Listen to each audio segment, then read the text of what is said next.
As a child, I grew up in an environment that didn't have very much support. I was sexually abused by 6 different people. I was physically abused, also mentally abused, up until around the age of 14, from a very young age, before the age of 5. So, yeah, I guess very unpleasant childhood, but that's life. Were the perpetrators strangers or people who should have been in a position of trust?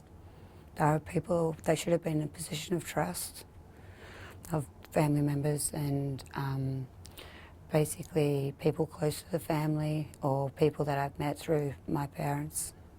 So how did that abuse affect your understanding of the world? People close to you perpetrating abuse? It left me with no boundaries, no understanding about how to have healthy relationships or about how to protect myself or I guess how to look after my body and how to have any form of intimate relationships as well that was not, I guess, sexually abusive. I know I dissociated, I know that I blacked out, I know that I went numb. I was not engaged in any of the activity that was done to me. Yeah, now when I look at children, especially around the age of 5, I realise how vulnerable I was. At the time, I felt that I was nearly an adult. I felt that I was the one looking after myself. But now, as an adult looking back, I realise as a 5-year or 6-year-old child, there was no way I could have protected myself. Yeah. There was an incident when you were a teenager, when you were 14, and your mum did ask you. Yeah, Mum did ask once. Mum unfortunately come from a very violated circumstance herself, so she I guess didn't have very many tools to use, or she didn't have much guidance herself, so the delivery of her asking me was quite threatening and intimidating. Like she said, has anybody ever fucking touched you? And that scared me because I thought with Mum, with her anger, if I had said yes, that then she would have dragged me off to that person and then we would have had to confront it and then that would have exposed me to more risk. So I chose to say no, nobody touched me. You were living in such a warped tangent to society at that time of your life, suffering abuse, society failing to protect you, no sense of justice. How did it affect the way that you interacted with people as a child? Basically, I didn't have any boundaries, so I was quite open to walking into anybody's space and anybody's home and exposing myself to more risk. I had no sexual boundaries and I didn't understand sex, so therefore anybody that took advantage of me, I didn't know they were doing anything wrong. I also then, I guess, found myself at times acting out things that had been done to me when I was at the age of 7, that when I look back on now is quite heartbreaking in a lot of ways.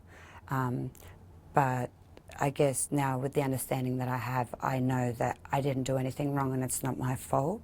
So I can actually stand here and be proud of who I am and know that I'm not to blame and there's nothing I could have done. So the behaviour where I acted out in roles of being the perpetrator at the age of a 7-year-old child, I guess I know that I was not in control of that and I didn't understand what I was doing.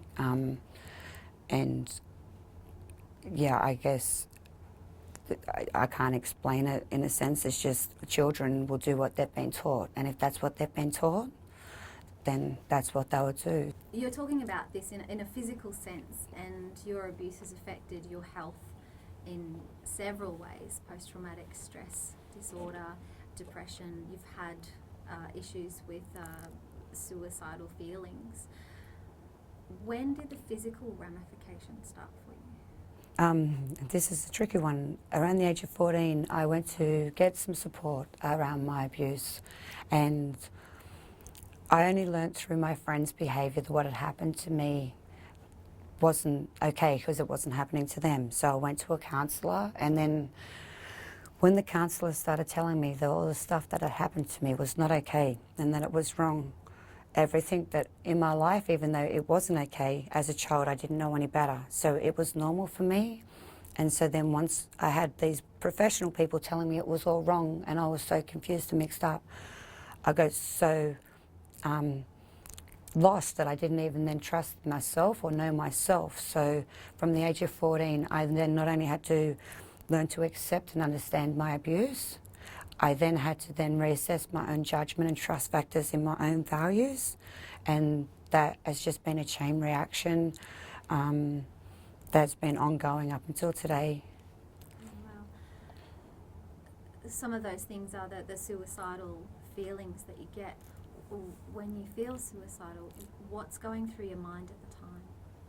I feel like that I'm never going to be able to have a healthy relationship.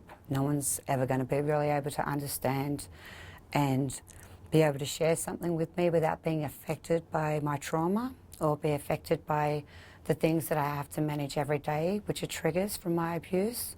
So I feel when I'm alone, they don't affect anybody else, but then I become isolated. And then I feel like I'm just sitting alone waiting until I die.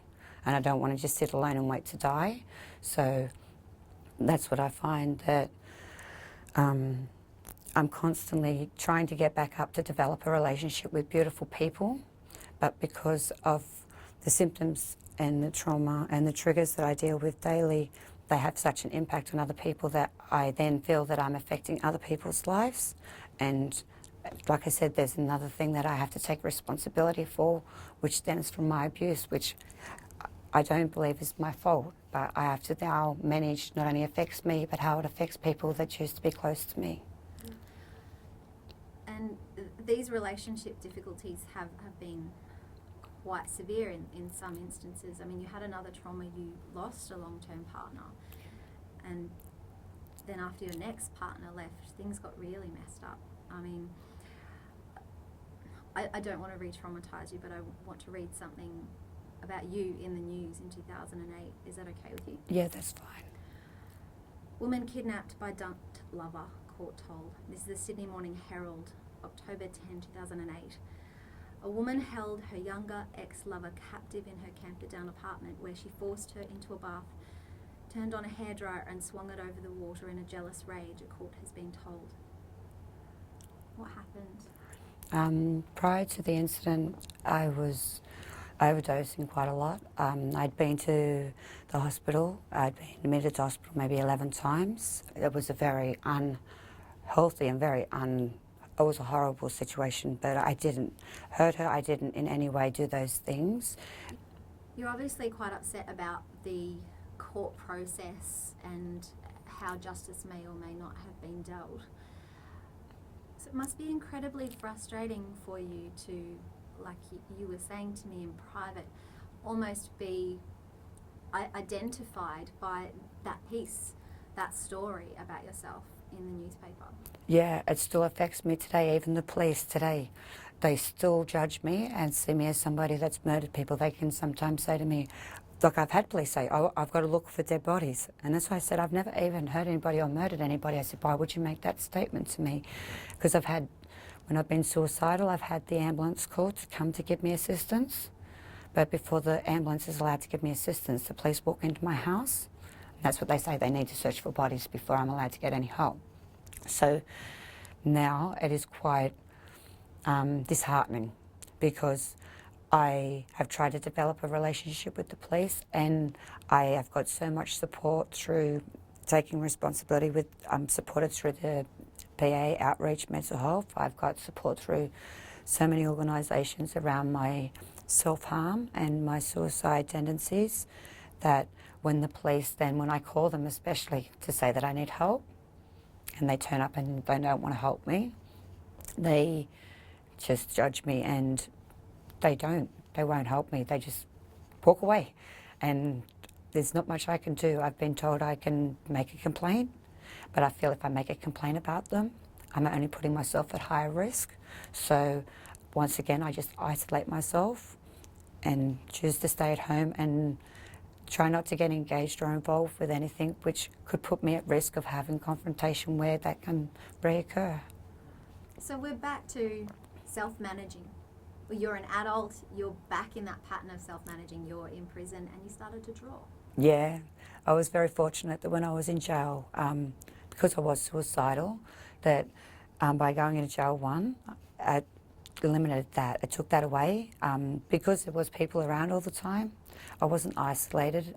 I started to draw, and in that I found a lot of my stories around my abuse and around all the things that I struggled with started to come out in my art.